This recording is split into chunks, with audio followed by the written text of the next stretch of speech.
Behind me நேயர்கள் அனைவருக்கும் வணக்கம். இப்போ திங்கட்கிழமைல இருந்து ஒரு பிரச்சனை ஓடிக்கிட்டே இருக்குது. அதான் நாகர்கோவில்ல லாக்அப் மரணம். இது எந்த ஆட்சி மாறினாலும் காட்சி மாறவே மாட்டுது. ஏன் இப்படி நடக்குதுன்னே தெரியல. ஒரு பெட்டி கடை வச்சுக்கிட்டு இருந்த சாதாரண ஒரு சாமானிய ஒரு SI inspector gold flake cigarette 4 கொடு, எனக்கு ஒரு பணம் கொஞ்சம் கொடுன்னு கேட்டிருக்கிறார். பிழைக்கிற பழைப்புக்கு என்ன சார் அதெல்லாம் முடியாதுன்னு ஏதோ சொல்லியிருக்காரு, பார்க்கலான்னு சொல்லியிருக்காரு. இதுக்காக அவர் அரெஸ்ட் பண்ணிக்கிட்டு போய் அவர் குட்கா வித்தாரு, ஆன்ஸ் வித்தாரு அப்படின்னு பொய் வழக்கு போட்டு ஜெயிலுக்கு கொண்டுட்டு போய் அங்க அடிச்சு கொண்டு இருக்காங்க. இது என்ன இது? இதே மாதிரிதான் சாத்தாங்குளத்துல அப்பா மகன் வேற மாதிரி ஒரு மாடல்ல செல்போன் கொடு அப்படின்னு கேட்டதுக்கு எங்களால முடியாதுன்னு சொன்னதுக்கு அப்பா மகன் 2 பேரை அடிச்சே கொண்டாங்க. அவங்களுக்கு இப்போ கோர்ட் சரியான தண்டனை கொடுத்துருக்கு. அதே மாதிரி டிஎம்கே பீரியட்ல கோவில்ல அஜித் குமார்னு ஒரு பையன் பாவம் சின்ன சின்ன வேலைகள் செஞ்சுக்கிட்டு ஒரு உதவியாளராக இருந்தார். அவர் நகை திருடிட்டாரு அப்படின்னு ஒரு பெரிய ஆளுடைய திருடிட்டாங்கன்னு மேல் இடத்துல இருந்து போன் விசாரணைன்ற பேர்ல அடிச்சே கொண்டாங்க. இது மாறுமா மாறாதா? மாற்றங்கள் கொண்டு வரப்படும். எல்லா ஆட்சியை விட எங்களுடைய ஆட்சியில நாங்க வேற மாதிரி பண்ண போறோம்னு வந்த தளபதி விஜய் அவர்கள் ஆட்சியிலேயே இது நடக்குது. இந்த அதிகாரிகள் தங்களுடைய சுய லாபத்துக்காகவும் சுய நலத்துக்காகவும் ஒரு ஈகோவை கையில் எடுத்துக்கிட்டு அடிச்சு கொள்றாங்க.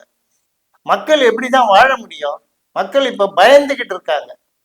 ஒவ்வொரு வாட்டியும் நீங்க மாநாடு போட்டோம், சிறப்பு மாநாடுகள் போட்டோம், காவலர்கள் உங்கள் நண்பன், காவல்துறை உங்களுக்காக தான் அப்படின்னு சொல்றீங்க. எங்க உயிரை எடுக்கிறதுக்கு தான் காவல்துறையா? இல்ல கேட்கிறோம். ஒரு அப்பாவி, அதாவது கோடி கோடியா குட்கா வித்தவெல்லாம் அமைச்சரா இருந்து பதவி இழந்து இப்ப ஆளுங்கட்சியில போயிட்டு அப்படியே சும்மா கெத்த உட்காந்துக்கிட்டு இருக்காங்க. அவங்க மேல என்ன நடவடிக்கை எடுக்கப்பட்டது? தப்பிச்சுட்டு அவங்க பாட்டிக்கிட்ட எந்த கட்சி ஆட்சிக்கு வந்தாலும் அந்த கட்சியில போய் உட்காந்துக்கிட்டு கெத்து காட்டுறாங்க. ஆனா அப்பாவி மக்கள் அந்த விசாரணைன்ற பேர்ல கொண்டு அடிச்சு கொள்றீங்கன்னா எதை நம்புறது? இப்போ யாரை நம்பி மக்கள் வாழ முடியும் சொல்லுங்க? ஏன் அவரு இன்னைக்கு சிஎம்மா இருக்கிறாரு, அவருடைய கட்சியை சேர்ந்த ஒருத்தர் 4 கிலோ கஞ்சா வச்சிருக்காரு, அவர் அரெஸ்ட் பண்ணாங்க. ஆனா வெளியே வந்துட்டார். ஏன்னா அவரு காவல்துறை அதிகாரிகள் கேட்கிற பணம் கொடுக்குற அளவுக்கு வசதி இருந்தது, அவரை விட்டாங்க. இவரால கொடுக்க முடியல, அதனால கொண்டுட்டாங்க. இந்த மாற்றங்கள் எப்போ வரும்? எப்போ வரும்னு கேட்கிறோம்.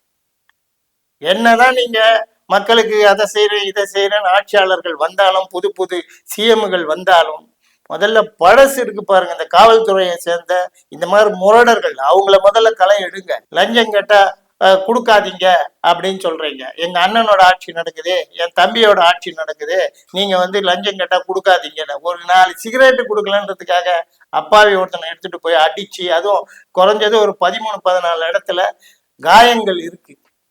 இன்னைக்கு ஒரு குழந்தைய வச்சுக்கிட்டு அவனோட மனைவி நடு ரோட்ல உட்காந்துக்கிட்டு இருக்கு. அந்த குடும்பத்தை யார் காப்பாற்ற போறது? கேட்டா சொல்லுவீங்க அவருக்கு அரசு வேலை கொடுக்கப்படும் நிடுவீங்க. அதானே செய்வீங்க. அந்த குழந்தைக்கு ஒரு பாசத்தை செலுத்தக்கூடிய அப்பா எங்க கிடைப்பான்? மனைவிக்கு அன்பு செலுத்தக்கூடிய கணவன் எப்படி கிடைப்பான் சொல்லுங்க? மாற்றம் கொண்டு வரோம்னு சொல்லி மாற்றங்களே இல்லாம எந்த மாற்றமும் செய்யாம அதே ஊழல் தான் நடந்துகிட்டு இருக்கு, அதே லாக்அப் டெத் தான் நடந்துகிட்டு இருக்கு.